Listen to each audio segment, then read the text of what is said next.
நெல்லை மாவட்டம் அம்பாசமுத்திரம் அருகே உள்ள பல்வேறு கிராமங்களுக்கு பொதுப்பணித்துறை தண்ணீர் வழங்காததால் பல ஆயிரம் ஏக்கர் பரப்பளவிலான நெற்பயிர்கள் கருகியுள்ளது.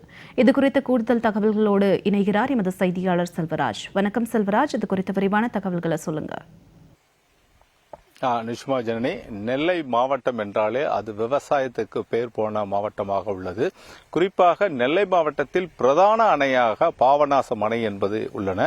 இந்த பாபநாசம் அணையிலிருந்து திருநெல்வேலி மற்றும் தூத்துக்குடி ஆகிய மாவட்டங்களுக்கு விவசாய பணிகளுக்காக தண்ணீர் திறந்து விடப்படுவது வழக்கமாக உள்ளது. குறிப்பாக ஜூன் 1ஆம் தேதி கார் சாகுபடியும் நவம்பர் மாதத்தில் பிசான சாகுபடியும் ஆகிய 2 சாகுபடிகள் ஒரு ஆண்டுக்கு விவசாயிகளுக்கு இந்த நீர் என்பது வழங்கப்பட்டு வருகின்றன.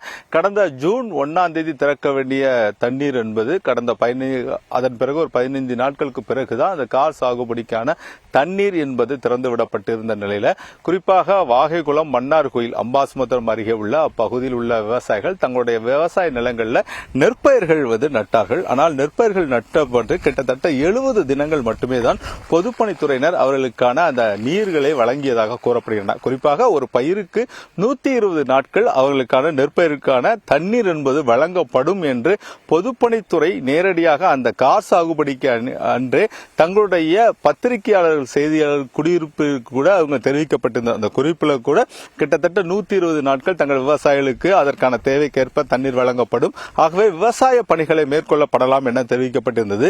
ஆனால் கிட்டத்தட்ட 70 நாட்கள் மட்டுமே அந்த விவசாயத்திற்கு தேவையான தண்ணீர் என்பது வழங்கப்பட்டதிலிருந்து கிட்டத்தட்ட அறுவடைக்கு தயாராக உள்ள நெற்பயிர்கள் எல்லாம் தற்போது நீரின்றி கருகக்கூடிய சூழ்நிலையில் இருக்கிறது. குறிப்பாக இந்த பகுதி மட்டும் இல்லாமல் நெல்லை மாவட்டத்தின் பல்வேறு பகுதியிலும் ஆயிரக்கணக்கான ஏக்கர் நிலங்கள் தற்போது கருகியுள்ள சூழ்நிலை தான் நேரடியாக பார்த்துக் கொண்டிருக்கிறோம். நீங்க நேரடியாக பார்க்கலாம், இங்குள்ள பயிர்கள் எந்த அளவிற்கு கருகி அதோட பயிர் வரக்கூடிய சூழலும் கூட அந்த கருகிய நிலையில் அந்த நெற்பயிர்கள் கிடைப்பதை விவசாயிகள் மிகப்பெரிய ஒரு வேதனை அடைந்துள்ளார்கள். ஏனென்றால் தங்களுடைய மனைவி மற்றும் தங்களுடைய குழந்தைகளின் நகைகளை வங்கியில் வைத்து கடன் பெற்று அதன் மூலமாக ஏக்கருக்கு சுமார் 30,000 வீதமாக அவர்கள் தங்களுடைய இந்த பணிகளை மேற்கொண்டு வருகிற சூழ்நிலையில் தண்ணீர் பொதுப்பணித்துறையினர் சரியான நேரத்தில் வழங்கப்படாத காரணத்தினால்தான் இது போன்ற ஒரு மிகப்பெரிய பிரச்சனைக்கு தங்கள் ஆளாகி இருப்பதாக தெரிவித்துள்ளார்கள். இது குறித்து விவசாயி நம்மிடம் சுப்பிரமணியன் இருக்கு, அவர்கிட்ட பேசுவோம். ஐயா வணக்கம். நீங்க இப்ப பார்க்கும் மன்னார் கோயில் மற்றும் வாய்க்குளம் பார்க்கும், இது போன்ற பல்வேறு பகுதியில் இது போன்ற நெற்பயிர்கள் கருகக்கூடிய சூழ்நிலை இருக்கு.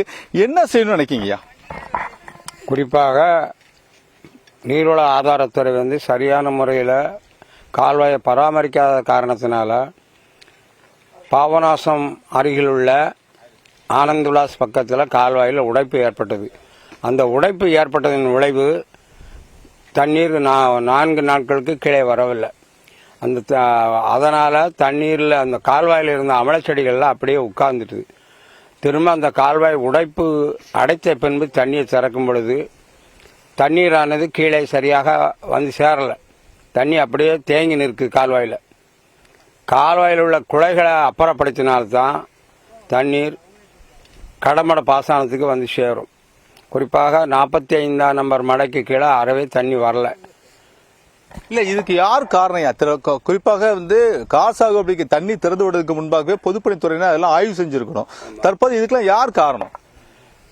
இது நீர்வள ஆதாரத்துறை முதல்ல கால்வாயை தூர்வாரி இருக்கணும். தண்ணி திறக்கும் போது தான் ஒப்பந்தக்காரர்களும் இதுக்கு சரியான முறையில் செயல்படுறது கிடையாது. ஏனோ தானன்ட்டு ஒப்பந்தக்காரர்களும் அப்படியே இது பண்ணிட்டு போயிடுறாங்க. ஒப்பந்தக்காரர்களையும் சரியான முறையில் கண்காணிக்க வேண்டிய பொறுப்பு நீர்வள ஆதாரத்துறைக்கு இருக்கு. நிச்சயமா. ஐயா வாங்க ஐயா, விவசாயி நீங்க, உங்களுக்கு என்ன மாதிரியான பாதிப்பு இருக்கு? தற்போது நீங்க உங்களோட வயக்காடு எல்லாம் கருவக்கூடிய சூழ்நிலையில் இருக்கு. இன்னும் எத்தனை நாள் இந்த பயிர் தாங்கும்யா? ஒரு நாள் கூட தாங்காதியா. இன்னையோட முடிஞ்சு போச்சு.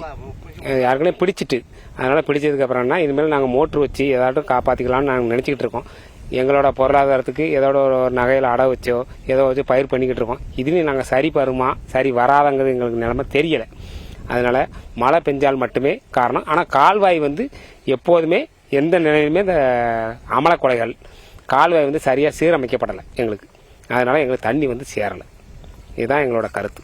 இப்ப ஏற்கனவே விவசாயிகள் தங்களுடைய கடன்களை வங்கியில் கடன் வாங்கி தான் பயிரக்கூடிய சூழ்நிலை இருக்கு. நீங்க உங்க நிலைமை எப்படியா? ஏன் ரொம்ப என்னன்னா கடன் கூட என்னால் வாங்க முடியாத நிலைமையில இருக்கேன். என்னோட பொருளாதாரம் ஒரு நாளைக்கு ஒரு 500 ரூபாய்க்கு நான் வேலை பார்க்குறேன். அந்த ரூபாயை வச்சு தான் அந்த விவசாயம் பண்ணிக்கிட்டு இருக்கேன். அந்த ரூபாயை தான் வச்சு தான் நான் வேலை பார்த்துக்கிட்டு இருக்கேன். அந்த ரூபாயுமே என்னோட இந்த வயலை வேலை பார்த்து அந்த காசை யாருக்கிட்ட கடன் கொடுக்கணும்னா அதே என்னால் இன்னைய சூழ்நிலைக்கு என்னால் முடியாது. அந்த சூழ்நிலை தான் நான் இருக்கேன். நிச்சயமாக ஜனனி, நேரடியாகவே கேட்கலாம், விவசாயிகள் மத்தியில் எந்த அளவுக்கு பாதிப்பு என்பது இருக்கிறது. ஐயா சொல்லுங்கய்யா, உங்களுக்கு என்ன மாதிரியான பாதிப்பு? தொடர்ந்து நம்ம பார்க்கிறோம், நேரடியாகவே பயிர்கள் கருகக்கூடிய சூழ்நிலை இருக்கு. என்ன பாதிப்புயா? பாதிப்பு அதான் தண்ணி வந்து கரெக்டாக வரல. ஒரு 70-80 நாள் தண்ணி தான் வந்திருக்கு. வந்ததுக்கப்புறம் 10-20 நாளில் தண்ணி சரியாகவே வரல. பாபநாசம் அணையிலிருந்து இங்கே வர ஒரு 36ஆம் நம்பர் மடை வர தண்ணி வருது. இது வந்து 54ஆம் நம்பர் மடை. இந்த இடைப்பட்ட ஒரு 20 மடைக்கு தண்ணி சரியாகவே போக மாட்டேங்குது. தண்ணி வர காரணம் வந்து அமல கொலைகள் நிறைய சேர்ந்து குளோசர் காலத்தில் தூர் வராத காரணத்தினால தண்ணி சரியாக தள்ள மாட்டேங்குது. நேரடியாகவே விவசாயிகள் தெரிவித்த கருத்துக்களை நம்ம நேரடியாகவே பார்த்தோம். ஏனென்றால் அவர்கள் விவசாயத்தை நம்பிதான் ஒரு அரசு என்பது இருக்க வேண்டும். குறிப்பாக அவர்களுக்கான அந்த கார் மற்றும் பிசான சாகுபடிகள் வந்து மேற்கொள்வதற்கு முன்பாக நேரடியாக அங்க வரக்கூடிய கால்வாய்களை வந்து தூர் செய்து அந்த தண்ணீர் நேரடியாக கடமரை வரை செல்கிறதா என்பதை பொதுப்பணித்துறையினர் தங்களுடைய அந்த ஆய்வில் மேற்கொள்ளப்பட்டிருக்கப்பட வேண்டும். ஆனால் அது போன்ற எந்தவித ஒரு பணிகளும் மேற்கொள்ளப்படாமல் திடீரென விவசாயிகளுக்கு தண்ணீர் திறந்து விடப்பட்டதன் காரணமாக பொதுப்பணித்துறையின் அறிவிப்பை கேட்டு விவசாயிகள் தங்கள் வயக்காலில் பயிர்கள் செய்ததன் காரணமாக தற்போது 70 நாட்கள் மட்டுமே தண்ணீர் வந்த நிலையில் தற்போது அவர்கள் நேரடியாகவே பார்க்கிறார்கள். பயிர்கள் அவர்கள் கண்களுக்கு முன்பாகவே கருகி வரக்கூடிய சூழ்நிலையை பார்க்கிறார்கள். இந்த பயிரை கொண்டு எதுவும் செய்ய முடியாது. ஏனென்றால் கால்நடை கூட இந்த பயிரை வந்து பயன்படுத்த முடியாத சூழ்நிலையாக இருக்கிறது. ஆனால் தமிழக அரசு நேரடியாக வேளாண் துறை மற்றும் வருவாய்த்துறை நேரடியாக இந்த பகுதிக்கு அனுப்பி இதனுடைய பாதிப்பு தொடர்பான நிவாரண உதவிகளை மேற்கொள்ளப்பட வேண்டும் என்பதுதான் விவசாயியோட கோரிக்கையாக உள்ளது. ஜனனி.